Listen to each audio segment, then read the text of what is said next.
Okay guys, so today we're going to do the 1.3 notes, which is introducing irrational numbers. And the first thing we want us to do is locate 1/4, 1/8, and 1/16 on a number line. So if I put 1/4 all the way down here, okay, 1/8 is halfway between 1/4 and 0. So about halfway, I'm going to draw a line for 1/8, because 1/8 is half of 1/4. And then 1/16 is half of 1/8. So I'm going to put that one here, and if we did 1/32, that would be halfway here, and so on and so forth. Then the next thing that they want us to do is to locate the square root of 2 on a number line. So they give us a square that's 1 by 1. Okay? So the first thing I'm going to do is use the Pythagorean theorem, which I will show you, to find this distance right here, which is called the hypotenuse. Okay? So if we take two sides of a square, we make up a right triangle here. Those two sides, a squared plus b squared, will give us c squared. C is the hypotenuse.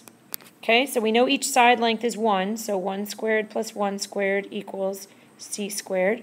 So 1 plus 1 is c squared. So 2 equals c squared, but we don't want c squared, we want c. So we know to undo squaring something, we take the square root. Okay, so c is the square root of 2. So therefore this distance right here is equal to the square root of 2. So what we do is we now take that distance right here and we take our triangle and put it on to the number line or the ruler.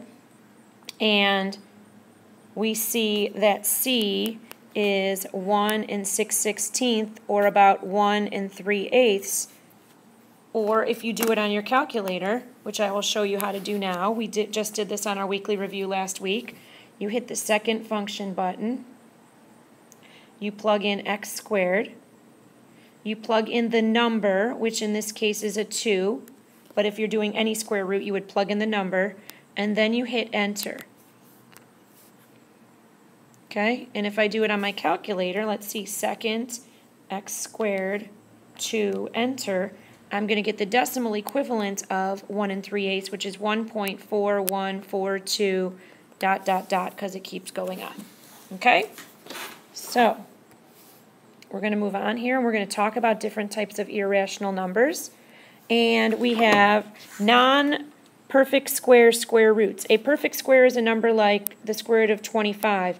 When you plug in the square root of 25 into your calculator, or what number times itself equals 25, that's 5. Since 5 is a whole number, it's not irrational, it's a rational number, because we just talked last week how we can write a whole number as a fraction, 5/1.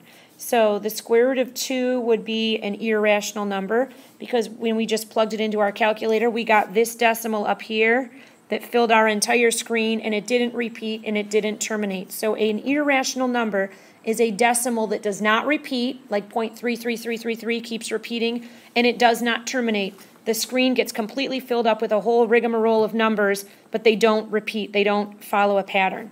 Okay? Same thing with the square root of 3, square root of 5, square root of 7, and the square root of 10. And you can plug these into your calculator.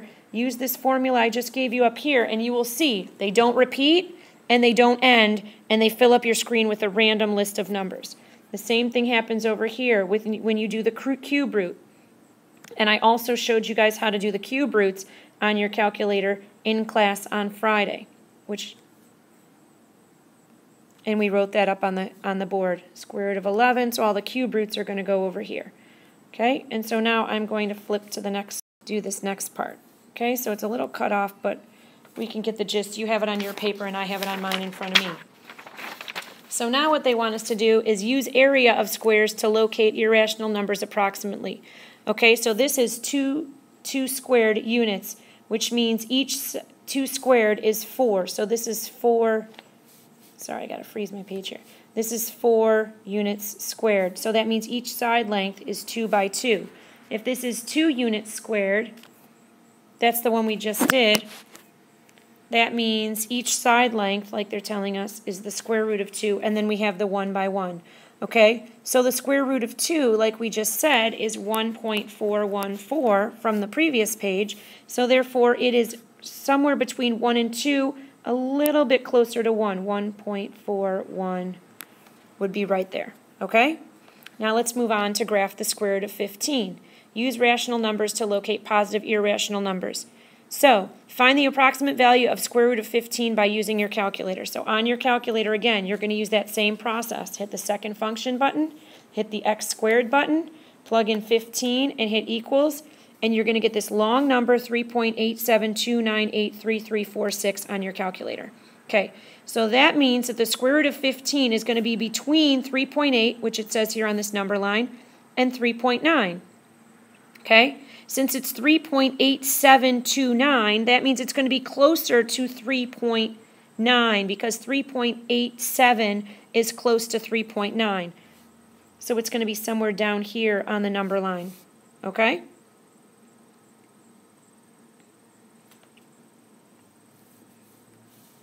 So now it says use the approximate value of square root of 15 to approximately on the number line, and we already did that. I did that right here.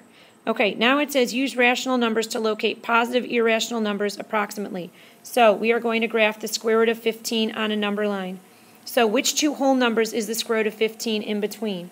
Okay, so what I'm going to do is I'm going to go over with you all the perfect squares. So you are going to want to write this down in your notes.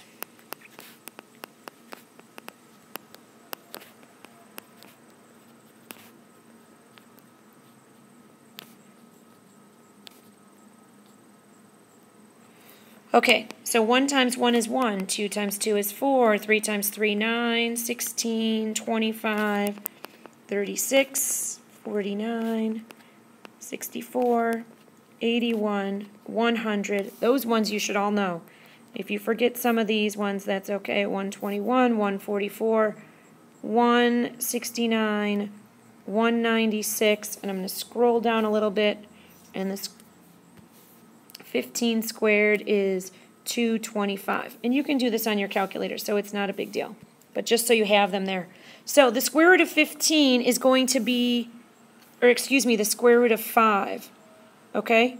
So the square root of 5 is going to be between, if these are all perfect squares, 1 squared is 1, that means if I take the square root of 1, I'm going to get 1. Square root of 4, I'm going to get 2. Square root of 3, 9, I'm going to get 3. It goes forward.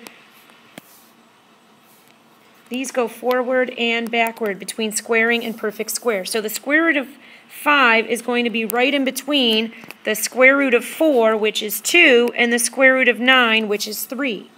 Okay? So now they want us, so it's going to be in between, what did we just say? So the square root of 5 is going to be in between the numbers 2 and 3. So now they want us to do that on a calculator, okay? So second function, x squared 5, and I get 2.2306, ... and it keeps going. Okay? So now it says graph an interval where the square root of 5 is located. The value of the square root of 5 to 2 decimal places. So if I have 2.2306, if I round that, excuse me, this was 606. So if I round that, it's going to become 2.24 rounded to 2 decimal places. So therefore, the square root of 5 is closer to 2 than it is to 3. Okay, because 2.24 is closer to the whole number 2 than it is to the whole number 3. So the square root of 5 is closer to 2. So if I'm graphing here on a number line, if this is 2 and this is 3, the square root of 5 is going to be over here, closer to the number 2. That's all we're doing here, so it's fairly simple. Okay? So let me scoot this up a little bit for the last thing here. So now it says because 1 squared is 1 and 2 squared is 4, the square root of 3 is between 1 and 2, so the negative square root of 3 is between negative 1 and negative 2. So therefore, a negative works exactly the same way. Okay? So since the negative square root of 3 lies between negative 1.8 and negative 1.7, you know that negative 1.8 is less than the square root of 3, which is less than negative 1.7. Slide here. All right, so now, last slide, it says graph the interval from 1.8 to 1.7 on a number line, and then it says use an approximate value of the negative square root of 3 with 2 decimal places, which was negative 1.73. Negative 1.73 is closer to negative 1.7 than to negative 1.8. So the negative square root of 3 is located closer to negative 1.73.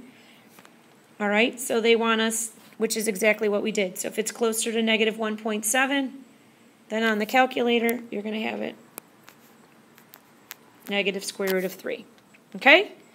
Now, I'm going to pause, and I want you to try the last one on your own, okay, which is graphing the negative square root of 2, and you've already done the positive square root of 2, so it shouldn't be that difficult. Okay, so graph the negative square root of 2 on the number line. So which two integers is the negative square root of 2 between? So on the calculator, this time you have to put the negative first, then you hit the second function, then the x squared, then the 2 equals, and you get negative 1.4142. So graph the interval where the negative square root of 2 is located, the value of negative square root of 2 to 2 decimal places. So if I round this top answer here to 2 decimal places, I get negative 1.41. So the negative square root of 2 is closer to negative 1.4 than to negative 1.5. So negative square root of 2 is going to be located closer to negative 1.4. So when I go down here and I graph it on the number line, I have negative 1.5 and negative 1.4, and the negative square root of 2 is closer to the 1.4. Okay, that's it for today, and we will see you tomorrow. Have a good night.